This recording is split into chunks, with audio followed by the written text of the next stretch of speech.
ジェットストリームというと、もうボールペンの中でも割と誰でも知っているくらいにはもうヌルヌル書ける油性ボールペン、それがラミーのボディに搭載されたっていうことだけでもうロマンですよね。やっぱ個人的には透明の軸っていうのがとても良くて、言語化できないロマンと所有欲みたいなものを生み出すんですよ。一言で言えばもうラミーサファリジェットストリームインサイドっていう商品名そのままですね。 I have a Mitsubishi. Oh, you have a motorcycle? No, this is a pen. Sorry? 好きなペンのボディとインクって結構違うんですよね。僕もこういった改造をよくやっていて、学生時代ハイテクシーコレトのボディにユニボールシグノを入れるためにリフィルの先端お尻を切ったりだとか、パイロットのアクロインキがすごい好きで、それをどうにかシャーボに入れられないかみたいなねトライしてたりだとか、同じようにラミーにこのジェットストリームのインクを入れるっていうのはみんなが通る道です。ラミーといえばやっぱり文具業界では特に名だたる存在ですよね。デザインが評価されることは多くて、僕含めファンも多いです。実際ですね、よいしょ、僕が中学生かなの時に、なけなしのお金で買ったこのラミーのサファリの、限定カラーのローラーボール水性ボールペンですね。これもね、なんだかんだ当時の自分のセンスをちょっとね褒めてやりたい。ネオンコーラルっていうねピンクのボディなんですけど、毎年こういった限定色が発売されるくらいの、注目度の文具メーカーなんですけど、書き心地としては、正直いまいちという日本の方は多いんですよ。というのも、これは別にラミーに限らずなんですが、海外の方にとっては油性ボールペンのしっかりとした強い力で押していくような書き心地が評価されがちなんですね。というかそれがボールペンの定番のようなもの、書き出しの重さみたいなものは実際に書いてみると本当に違いがわかると思います。一方で日本のユーザーっていうのは筆圧が弱めなことが多いんですよね。これは何に端を発するんだろう、筆とかから始まってるのかな。ラミーのインクっていうのはそんなに人気がなかったんですね。一方で日本で人気のあるインクといえば、さっき言ったジェットストリームとかパイロットのアクロインキとか、そういったヌルヌル系のインクっていうのが2000年代に登場して以降、もうそれが市場を席巻するというか、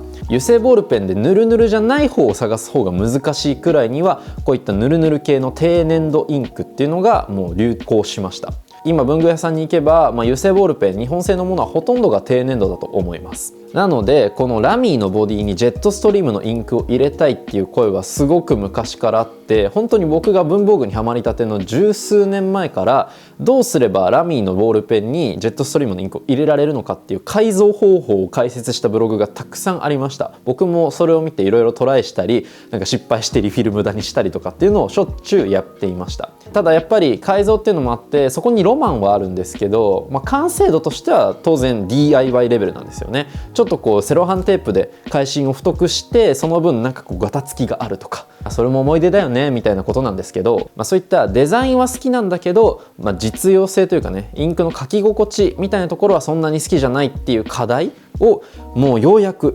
というか初めて解決したというかね、もう解決されることがないと思っていた課題が解決されましたね。でこれ実は発売は1年以上前です。はい、2025年1月なので、取り上げるスピードとしてはだいぶ遅いんですけれども、最近買って熱量がちょっと止まらないので遅いとはいえ紹介させてください。価格は3850円です。中の返芯が新しいものになっているんですね。ラミー M17 というリフィルで、この中にジェットストリームインクが搭載されています。カラー、展開いくつかあるんですが、僕が購入したのは Vista という透明軸のものになってます。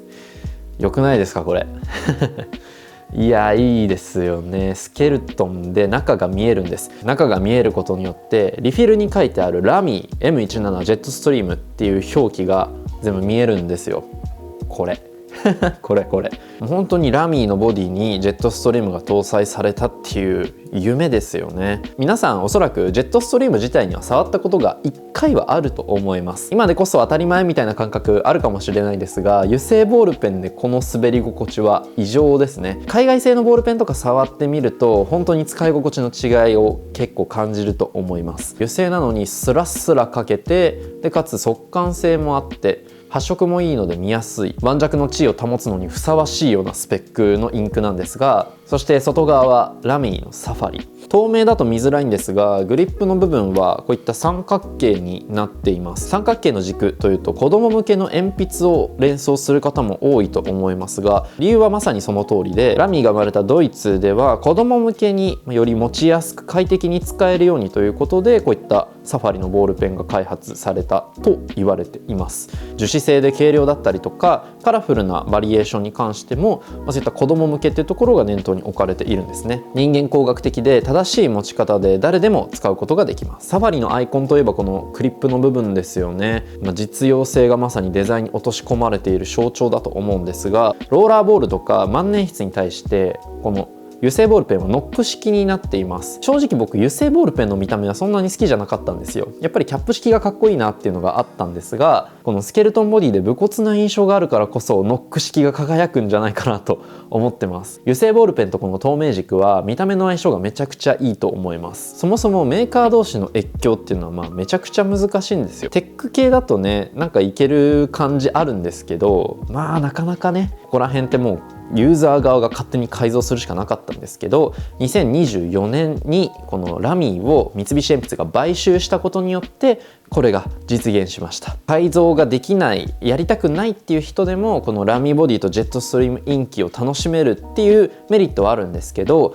それ以上に僕は公式がこれを展開したことによって安心感があるっていうのはめちゃくちゃ大きいかなと思います。改造すれば当然故障リスクはありますし、あと毎回リフィルを交換するごとに返芯を改造しなきゃいけないみたいな手間も省けるのでね、そういった持続的に使っていく上では本当にね、これは非常に大事なポイントかなと思います。コラボレーションの肝は中のインクなんですよね。ラミー M17 という新しい返芯がラミーから登場して、それがジェットストリームインクを積んでるということなんですけど、これ要はボディの部分は変わってないんですよ。何が言いたいかというと、このインク他のラミーのボールペンにも入れられるということなんですね。